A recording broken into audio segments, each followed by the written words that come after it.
আমার বন্ধুগণ, তাবুকের যুদ্ধ শুরু হয়ে যাবে।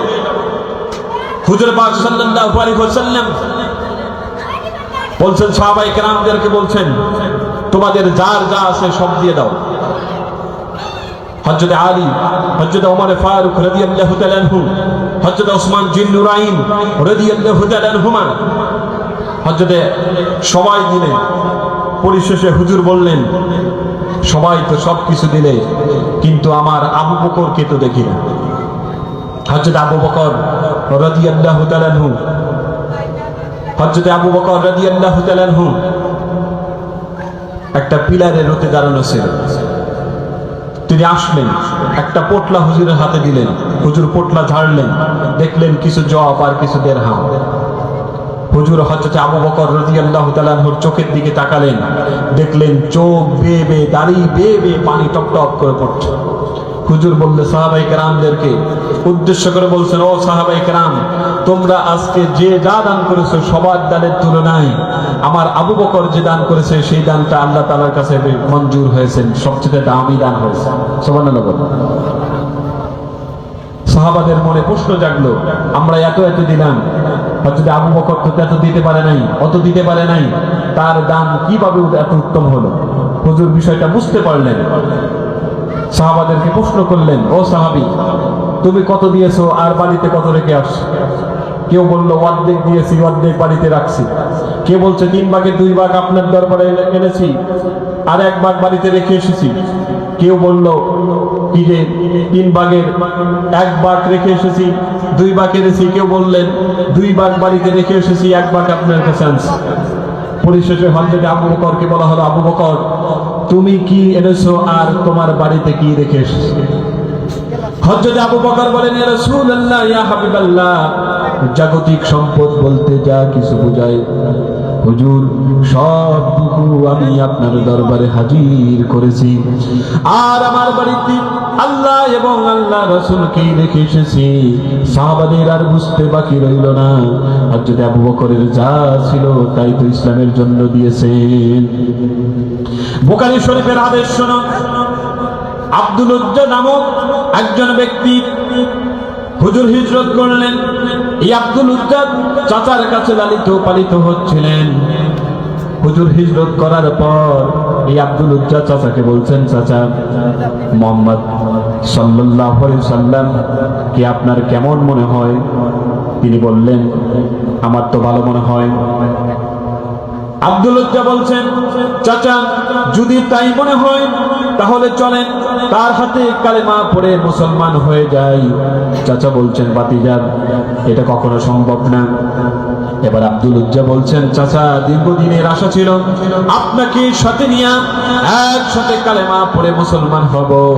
আজকে যেহেতু আপনি বলছেন আপনি কালেমা পড়ে মুসলমান হবেন না, আপনাকে সম্মুখে রেখেই ঘোষণা দিলাম, লা ইলাহা ইল্লাল্লাহু মুহাম্মাদুর রাসূলুল্লাহ সাল্লাল্লাহু আলাইহি ওয়াসাল্লাম। চাচা বলছেন, ভাতিজা, এর পরিণাম কি হবে কি জানো? ভাতিজা বলছেন না। চাচা বলছেন, ভাতিজা শোনো, তোমাকে যে উট বকরি গুলো দিয়েছিলাম তা ছাড়তে হবে। ভাতিজা বলছেন, ঈমান আনার কারণে তা ছাড়তে রাজি আছি। চাচা বলছেন, শুধু তাই নয়, তোমার যে ঘর আছে সেটা আমার টাকার, তা ছাড়তে হবে। ভাতিজা বলছেন, ঈমান আনার কারণে তা ছাড়তে রাজি আছি। চাচা বলছেন, শুধু তাই নয়, তোমার গায়ে যে জামা, পরনে যে লুঙ্গিটা আমার টাকার কেনা, তাও ছাড়তে হবে। এবার ভাতিজা বলছেন, ঈমান আনার কারণে তাও দিতে আমি রাজি আছি। এই বলে তিনি তার পরনের জামা এবং তার গায়ের জামা এবং পরনের লুঙ্গি খুলে ফেলে দিলেন। যুবক মানুষ উলঙ্গ অবস্থায় মায়ের কাছে চলে গেছেন। মা যুবক ছেলেকে উলঙ্গ অবস্থায় দেখে নিজের চোখটা চেপে ধরেছেন আর বলছেন, বাবা রে, তোমার এমন অবস্থা হলো কেন? কেমন করে এমন অবস্থা হলো? আব্দুল উজ্জা বলছেন, মা, ঈমান আনার কারণে আমার এমন অবস্থা হয়েছে। হযরতে রাসূল পাক সাল্লাল্লাহু আলাইহি সাল্লামের মহব্বতে আব্দুল উজ্জা তার ধন সম্পদ যা কিছু ছিল সবকিছু ছেড়ে দিয়েছেন, পরনে লুঙ্গি খুলে ফেলে দিলেন, গায়ের জামা খুলে দিলেন। মা বলছেন, বাবারে তুমি আমার কাছে কি চাও? আব্দুল উজ্জা বলছেন, মা আমাকে সামান্যতম কাপড় দাও, যে কাপড় পরিধান করে বিশ্ব নবী জনাবে মুহাম্মদুর রাসূলুল্লাহ সাল্লাল্লাহু আলাইহি সাল্লামের দরবারে চলে যাব। মার কাছে একটা কম্বল ছিল, ছোট্ট একটা কম্বল ছিল, আব্দুল উজ্জাকে দিল। আব্দুল উজ্জা কম্বলটাকে দুইটা ভাগ করলো, অর্ধেকটা তিনি শরীরের উপরে দিলেন, আর আধাটা তিনি পড়লেন। তা দিয়ে কোনো রকম ভাবে হাঁটু ডাকে না, এমন ভাবে তিনি এমন অবস্থায় বিশ্বনবী জনাবে মুহাম্মদুর রাসূলুল্লাহ সাল্লাল্লাহু আলাইহি সাল্লামের দরবারে চলে গেলেন। মসজিদে নববীর দরজায় তিনি বসে আছেন। আল্লাহর নবী মসজিদে নববীর ভিতরে ঢুকবেন, দেখতে পেলেন খুশখুশ চেহারাওয়ালা একজন লোক, কোন রকম ভাবে তার হাঁটু ডাকে না, অর্ধুলঙ্গ একজন লোক বসে আছে। হুজুর বলল, তুমি কে? তোমার এমন অবস্থা কেন? আব্দুল উজ্জা বলছেন, ইয়া রাসূলুল্লাহ, ইয়া হাবিবাল্লাহ, ঈমান আনার কারণে কোনো কিছু আনতে পারি নাই। হুজুর তার কালেমা পড়ালেন, মুসলমান বানালেন, আর বললেন, তোমার নাম আজ থেকে আব্দুল উজ্জা নয়, আজ থেকে তোমার নাম হলো আব্দুল্লাহ। আহলে সুফফাবাসীকে বলল, ও আহলে সুফফাবাসী, তোমরা এই আব্দুল্লাহরে কোরআন শরীফ শিখাবা। তারে কোরআন শেখানো হলো। কিছুদিন যেতে না যেতে আহলে সুফফাবাসী আল্লাহর নবীর কাছে কমপ্লেইন করলো, ইয়া রাসূলুল্লাহ, ইয়া হাবিবাল্লাহ, এই আব্দুল্লাহ এত জোরে জোরে কোরআন তেলাওয়াত করে, আমাদের কষ্ট হয়ে যায়, আমাদের সমস্যা হয়। আল্লাহর নবী বললেন, ও আহলে সুফফাবাসী, তারে জোরে জোরে কোরআন তেলাওয়াত করতে দাও। তার কারণ হলো আব্দুল্লাহর ঈমান বড় দামের ঈমান, ঈমান আনতে গিয়ে কোনো কিছু আনতে পারে নাই। তাবুকের যুদ্ধের জন্য দামামা বেজে উঠল। সাহাবায়ে কেরাম অনেক ধন সম্পত্তি দিল, মেয়েরা নাকের ফুল কানের দুল দিল। আল্লাহর নবী তাবুকের যুদ্ধের ময়দানের দিকে রওনা দিয়েছেন। এমন সময় আব্দুল্লাহ আল্লাহর নবীর সামনে এসে দাঁড়ালেন আর বললেন, ইয়া রাসূলুল্লাহ, ইয়া হাবিবাল্লাহ, আপনাকে এই যুদ্ধে সহযোগিতা করার জন্য সাহাবায়ে কেরাম অনেক কিছু দিল, কিন্তু আমার তো কিছু নাই।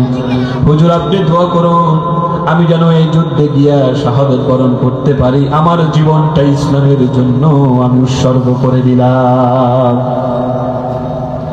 হুজুর বলল, আব্দুল্লাহ, এই গাছের একটু বাকল তুলে নিয়ে আসো। গাছের বাকল তুলে নিয়ে আসলেন।